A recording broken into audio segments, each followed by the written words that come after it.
This is a Live and Learn recording. Fruits of my labor.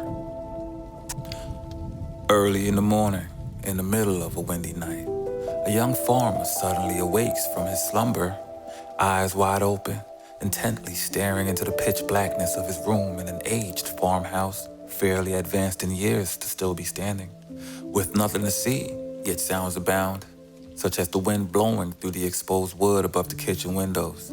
That smooth whistling and steady tapping finally invokes a calming melody in the mind of young Harold. He begins humming his favorite Bible verses. Then he starts reciting them to the tempo of the natural sounds occurring all around him. One Bible verse in particular stood out from the rest. It was Matthew 10:8. Since a child, young Harold has always been told how gifted he is when tending to the family garden. Many local villages formally request his assistance when planting seed for the upcoming harvest.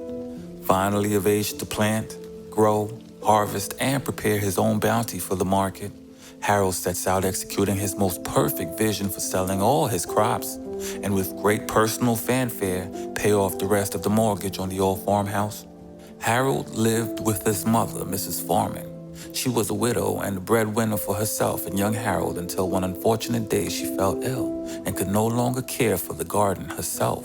But rest assured, she taught young Harold everything he knows fundamentally about gardening, developing his personal relationship with the land, applying the wisdom his beautiful mother bestowed upon him, always reciting his favorite Bible verses diligently while tending to his wonderful and promising garden, singing, "God is so good to me, and he's given me everything.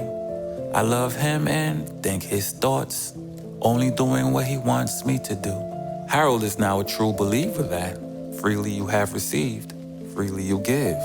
His ability to work hard and yield bountiful fruit will be his ultimate sacrifice to God, and once and for all, free himself and his ailing mother from poverty. On harvest day, Harold picks, packages, and prepares a sturdy fruit stand he built himself, a skill he learned from his carpenter father. His father sadly passed away protecting him and his mother from robbers one day.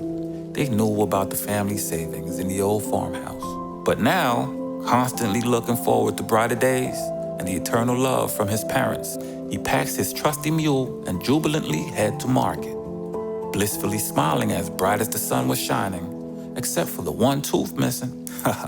Last week, Harold fell from a mango tree after attempting to rescue the house cat. The house cat got chased up the tree by the family dog. On the first day of market, Harold noticed that everyone was coming up to his stand inquiring about the produce, yet they passed on purchasing. In fact, they would politely go down to the next stand and purchase the less attractive fruit.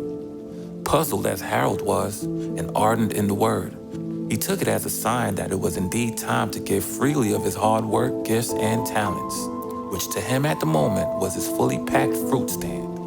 "People will surely notice my ministry," he said, "and they will share their goods and services with Mom and I." By the end of the day, Harold was the laughingstock of the marketplace. Everyone pointed fingers and called him unflattering names, being bullies. But his mother instilled in him that anyone pointing fingers at someone, they themselves have 3 fingers pointing right back at them. So keep calm and forward in this world, she used to say. Today was different. How does Harold explain to his mom that he gave away a full day's worth of produce? Riding his hungry mule back home to the old farmhouse, with dusk quickly approaching and the night chill beginning to fill the air, carrying an empty fruit stand and an equally empty pocket, Harold began to pray out loud, shedding tears while appealing to God. Why put me through these difficult tests? When all I do is worship and give thanks for daily bread and life, I feel like a fool. As if from a tall tale, the donkey turned to Harold and began to speak in a peculiar voice, saying, "This was a lesson you needed to learn through experience, my son. Yes, you may know my value in your life and others, but it seems you do not know your own. The marketplace is where you announce to the world your worth, transmuting your time and effort into income and assets. Live and learn to discern. Learn to share a sample of prepared fruit to a potential customer. Observe how that customer, through your act of generosity, creativity, and homely nature, willfully brings back 3 guaranteed customers to your stand. Learn to keep careful inventory of your crop. Decide what's for sale and what's for negotiation before you get to market. Preserve and grow your relationship with your customers by always seeking to solve a problem they may have or will have. Prepare your wares as if royalty is your only customer. Be attentive to the mechanics of the marketplace, son. Last, but not least, present your produce like a train always ready to leave the station with or without the customer on board. Your time is your currency. Standing in the middle of the road, sniffling while listening to his donkey reason with him on how to become a man of great stock in the marketplace, a moment of epiphany struck young Harold. He then wiped the tears from his eyes, straightened up his lowered shoulders, and headed home to tell his expectant mother the bittersweet lesson he learned on his first day at the marketplace.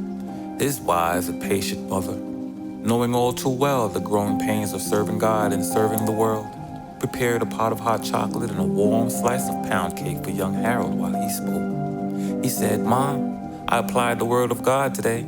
I failed. I blamed God. The donkey called me a fool. Then he enlightened me on the fruits of my labor." Mrs. Farming replied, "Sounds about right." They both began to laugh, and with a sense of surrender, realizing how blessed and highly favored they were, despite life's hardships, they had each other.